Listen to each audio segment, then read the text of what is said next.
Clés pour vivre une vie heureuse. Salut les guerriers. Dans ce podcast, je voulais parler de la vie heureuse. Comment vivre au mieux sa vie. En fait, je me suis baladé sur Google. C'est comme ça que j'essaye de trouver mes idées de vidéos, de podcasts plutôt. Et d'ailleurs, n'hésite pas à mettre dans les commentaires si tu as des choses que tu souhaites que je mette en avant. Si tu veux que je te partage justement mon point de vue, ça peut être surtout sur l'entrepreneuriat, sur ta vie en général ou sur ton mindset. D'ailleurs, comme tu dois le savoir, dans la description, il y a un lien qui te permettra de télécharger un livre digital qui s'appelle Développe ton mental de guerrier. Dans ce livre, je te parle de ma vie de boxeur, d'entrepreneur et justement, je t'explique comment aiguiser ton mental à travers la boxe. Le but, c'est de te permettre de gagner en confiance en toi et devenir ton propre leader de ta vie. Donc, si tu souhaites télécharger ce livre que je t'offre, il suffit simplement d'aller dans la description et de me passer ton meilleur mail. Donc, je voulais te parler de la vie heureuse, comment bien vivre sa vie, surtout à l'heure actuelle où on est dans une situation assez difficile vu la crise actuelle. Ce podcast n'a pas pour but de passer dans un truc alarmiste et aussi j'ai pas aussi la volonté de te délivrer du contenu trop perlimpinpin, trop ésotérique. On va aller vraiment dans du concret. En tout cas, c'est mon point de vue. N'hésite pas vraiment à me dire ce que tu en penses, si ce que je dis est du bullshit ou pas. Je vais te dire 7 points qui pour moi sont plus ou moins intéressants à décortiquer. Les 2 derniers vont être des conseils, plutôt des clés que tu n'auras pas forcément entendu dans n'importe quel podcast ou même vidéo. J'en suis même très sûr. Après, comme je te dis, tout ce que je dis n'est pas la science infuse, c'est simplement mon point de vue et mon but est simplement de te partager tout ça pour te permettre peut-être de t'implémenter cela à ton mindset ou plutôt de t'interroger sur la chose. Et voilà, n'hésite pas à me dire dans les commentaires ce que tu en penses. Donc, la première chose que je vais te dire, c'est que la vie est une pièce de théâtre. Mais en fait, le terme que la vie est une pièce de théâtre, c'est une volonté de dire que la façon que tu as de penser ou la façon que tu as d'agir ou l'emploi que tu as n'est pas toi en fait, dans le sens où tu peux littéralement changer ta façon de penser. Par exemple, si tu as tendance à être très pessimiste, tu peux tout à fait changer ta façon de penser en étant plus optimiste. Si tu as tendance, par exemple, à procrastiner et à avoir la flemme, tu peux tout aussi changer cette manière de faire de façon consciente, bien sûr. Les choses n'arriveront pas automatiquement, de façon inconsciente. Il faudra y mettre un certain effort. On a tendance à dire, j'ai pu entendre qu'une habitude se crée en 30 jours ou en 33 jours. C'est pour te dire que, en général, pour changer ta façon d'être, il faut un certain temps pour que cela soit inconscient et pour que cela se fasse sans effort. Mais il y a toujours un effort à faire au début. Et c'est vraiment une chose très importante, c'est que on est tous ici dans ce bas monde à jouer un jeu. Comme j'ai pu le dire dans une vidéo sur 50 Cent, où en fait je te parlais de la biographie de son livre. Je conseille vraiment de regarder ce podcast. Je mettrai certainement le lien dans la description. Mais c'est pour te dire vraiment que on a tous des masques et que bien souvent aussi on a des multiples masques. La personne qu'on est chez soi n'est pas la même personne qu'on est dehors et de même qu'on n'est pas pareil face à des personnes qu'on respecte et on est tout autre face à nos amis. Ce terme, néanmoins, a pour but, en fait, de te permettre d'être moins rigide dans ta façon d'être. En fait, lorsque tu as tendance à être trop sérieux dans ton jeu d'acteur, par exemple, lorsque tu prends trop les choses à cœur, eh ben, tu as tendance à être plus rigide et donc tu as moins de difficultés à changer. Et cela peut te permettre surtout d'accepter justement les rôles des autres. On a beaucoup tendance à facilement dénigrer les autres parce qu'ils sont pas comme nous, parce que tout le monde est méchant, etc., etc. Une métaphore plutôt abstraite qui permet de relativiser, une façon de pas se prendre la tête, on va dire, en se disant que chacun joue son rôle et voilà quoi, tu joues le tien et essaye de le jouer au mieux. La deuxième chose très importante, c'est qu'il est important d'être ton meilleur ami. C'est vraiment une chose très importante parce qu'on a une facilité à se dénigrer lorsqu'on échoue quelque chose ou lorsqu'on a tenté quelque chose et que ça n'a pas forcément marché. On a cette facilité à s'insulter, à se dénigrer et c'est vraiment une chose qui est aucunement bonne si tu veux aller de l'avant. Imaginons que tu as testé une nouvelle chose et que tu ne parviennes pas à cela. En fait, si tu te dénigres toi-même, tu ne pourras aucunement justement retenter le coup. Et le meilleur moyen de justement d'avoir une plus grande persévérance, d'avoir une plus grande volonté vers un nouveau projet ou quoi que ce soit, c'est vraiment de se choyer au mieux. Et une astuce vraiment très efficace pour cela, c'est de te parler comme si tu parlais à la personne que tu respectes le plus. Un ami, un parent ou même un aîné. Essaye de te parler comme si tu parlais à une personne que tu respectais le plus. Et tu verras que cela te fera un grand confort et surtout cela te permettra justement d'être plus indulgent lorsque tu faillis. Aussi à te dire, c'est que tu es responsable de ton monde. Et j'en parlais aussi dans un précédent podcast, c'est le fait de faire attention à son attention. Et justement, ton attention, c'est aussi l'une des choses qui crée durement ton monde. En fait, ton attention, c'est où tu portes justement ton regard, où tu digères justement ton information. Une personne qui aura par exemple pendant 2 mois ingurgité le nombre de morts qu'il y a eu, justement sera plus traumatisé, aura plus peur qu'une personne qui justement sera recluse sur elle-même pour justement se servir de ce confinement pour plus être en phase avec soi-même. Par exemple, en faisant un point sur elle-même, en se formant. Parce que ces 2 mois ont été très intéressantes pour se former.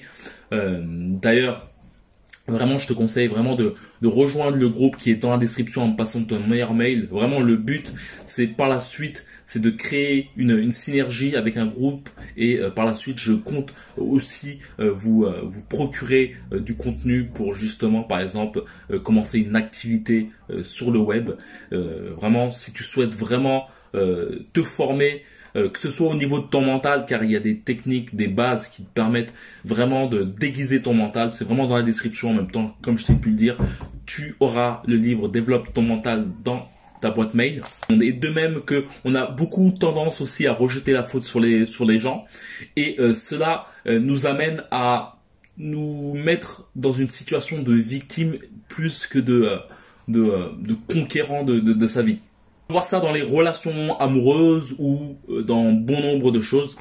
Et vraiment, c'est le fait de jouer le rôle de victime est assez instinctif. On a cette facilité de par notre enfance de justement jouer le rôle de victime, mais c'est vraiment une chose vraiment importante de parfois et plutôt toujours prendre à bras le corps notre responsabilité. Un autre point très important, c'est de savoir que tu vas mourir et que chaque jour est peut-être le dernier. Et c'est un point certainement que dans ce monde, on a tendance à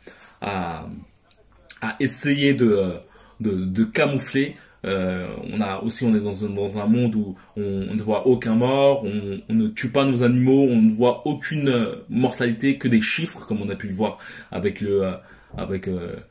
les incessants statistiques lors du confinement. Néanmoins, d'ailleurs, à ce point, c'est vraiment une chose que c'est pour ça que j'ai essayé de mettre un peu ma télévision en berne, car en fait, pour moi, en fait, c'est peut-être un point de vue trop ancestral, mais j'ai tendance à m'alarmer simplement lorsque j'entends des échos de personnes qui me disent que justement elles ont ce problème-là dans leur entourage. En fait, j'ai cette façon de voir plutôt stoïcienne. Ça veut dire, en somme, c'est une sorte de philosophie grecque qui est certainement reliée à toutes les religions. Je pense que c'est une philosophie commune aux religions et à plein d'autres choses. Mais c'est vraiment une chose importante, c'est que en regardant vraiment beaucoup la télé au niveau des statistiques, et bien souvent on peut croire que les statistiques ne sont pas forcément vraies, un plutôt faussées dans le sens où je crois bien que il y ait déjà de base 16 000 personnes qui meurent en général à cause de la grippe en général. Après, je vais pas partir dans un débat au niveau de tout ça, mais c'est juste pour te dire que il est important de fois de pas trop se focaliser sur les stats, mais plutôt se focaliser sur la vraie vie. En somme, dans la vraie vie, est-ce que dans ton monde, c'est-à-dire ton entourage ou les personnes, tes voisins, est-ce qu'il y a des gens qui meurent à cause du coronavirus? Si c'est le cas, tu peux t'armer. Si ce n'est pas le cas, tu peux plus ou moins redécharger plutôt ton stress. Je dis pas qu'il faut à tout prix avoir cette façon de voir le monde. Néanmoins, elle l'aide plus ou moins à moins stresser. D'ailleurs, paix aux âmes des personnes qui sont mortes à cause de cela. Mais c'est vraiment pour te dire que c'est vraiment une chose importante de mettre un peu plutôt te focaliser sur ton monde. C'est comme avec le terrorisme. Il y a eu une mode à l'époque au sujet du terrorisme. On voyait terrorisme par-ci, par-là, en Iran, je ne sais pas où. Et juste le fait, en fait, d'avoir ces informations-là, même dans des lieux très lointains, en fait, ça joue vraiment sur ton monde et sur ton inconscient, en fait, sur tes peurs. Il y a forcément des peurs qui sont refoulées. Après, comme je te dis, c'est vraiment mon point de vue. Si tu stresses, je vais pas dénigrer les gens qui stressent à cause de ça, mais voilà, c'est juste une façon de te protéger toi-même. D'où le fait de pas trop regarder la télévision.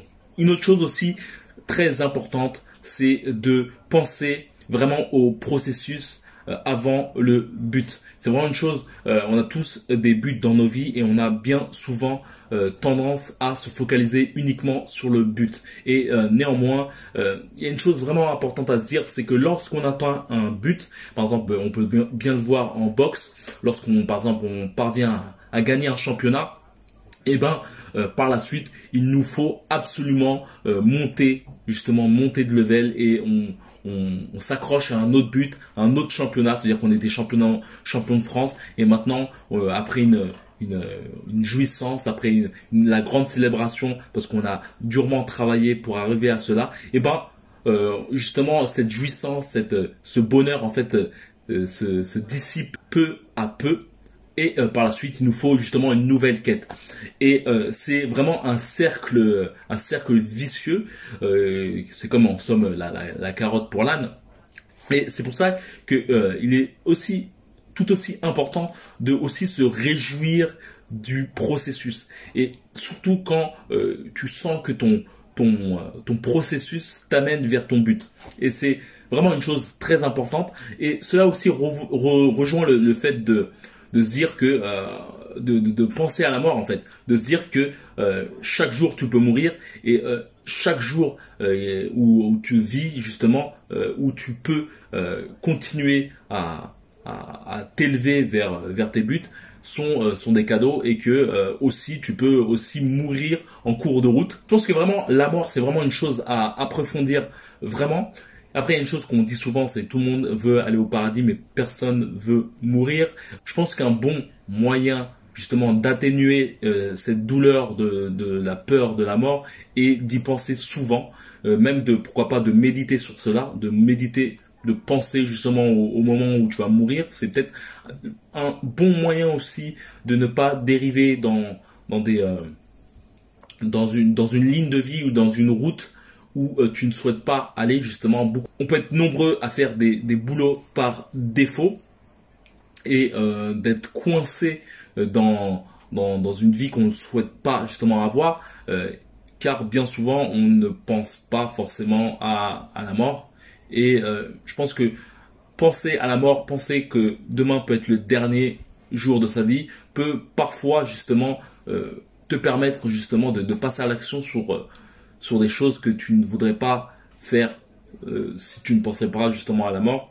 Et il y a deux derniers points que je voulais parler, c'est au sujet du matériel et d'un terme que j'ai entendu dernièrement qui est la fuck you money. Et c'est vraiment, quand j'ai entendu ce terme, ça m'a tellement percuté que c'est vraiment une chose vraiment à approfondir dans ta vie. Je pense vraiment que c'est une chose importante, par exemple si tu as un jeune âge, de vraiment t'investir sur toi-même, de te former, d'essayer de te créer un revenu secondaire via Internet ou te créer tout court un revenu tout court grâce à Internet pour te créer non pas une vie matérialiste avec une putain de voiture, avec une putain de maison ou autre, d'être sous crédit sous 30 ans, mais plutôt de te créer de la fuck you money. Tu te demandes qu'est-ce que la fuck you money, c'est un terme, comme je t'ai dit, qui m'a percuté. En fait, c'est le fait de te donner, d'investir sur toi-même, d'investir aussi en termes de budget pour te permettre justement de ne pas être à sec lorsque par exemple tu travailles pas un mois ou autre. Dans ce monde, il y a deux choses qui sont plus ou moins en parallèle, qui est le temps et l'argent. Et bien souvent, on a tendance à se focaliser sur l'argent, mais le temps est une ressource qui est épuisable, c'est-à-dire que c'est une ressource qu'on ne retrouvera pas.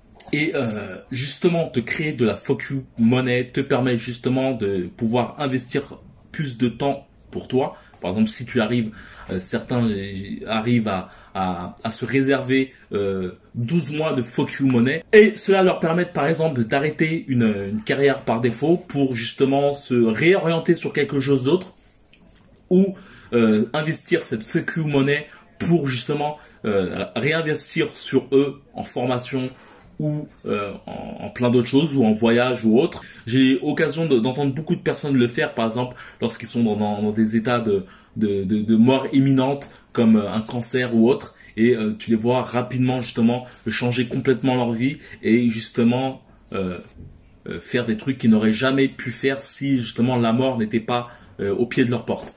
Et voilà, c'est vraiment des points que je voulais te dire. N'hésite pas à me dire ce que tu en penses. J'ai pu te dire par rapport au matériel, on a souvent tendance à vouloir acheter du matériel pour les autres, pour montrer qu'on est là en place. Néanmoins, cela ne nous crée pas forcément du bonheur. Après, c'est aussi une stratégie aussi pour, en tout cas quand on est des gars, c'est une stratégie aussi de drague, quoi. C'est aussi une stratégie qui permet aussi, si tu es célibataire, de te permettre de choper des meufs. On va pas se leurrer. Peut-être que nos points de vue divergent complètement. D'ailleurs, vraiment, mets-moi dans les commentaires. N'hésite pas à liker cette vidéo. Et comme j'ai pu le dire, télécharge mon livre digital Développe ton mental de guerrier, qui a été téléchargé plus de 500 fois. Le but de ce livre est justement de te permettre de booster ton mindset, devenir plus confiant en ta vie, être leader de ta vie. Par la suite aussi, je t'enverrai des mails qui auront pour but, on va dire, de te former. Je vais t'apprendre plein d'autres choses. Le but, c'est vraiment de t'apprendre des choses par rapport, par exemple, à l'entrepreneurial, comment te créer un cercle d'amis si tu es une personne introvertie, et surtout de gagner en confiance en toi. Donc voilà, on se retrouve dans les coulisses et comme d'habitude, force.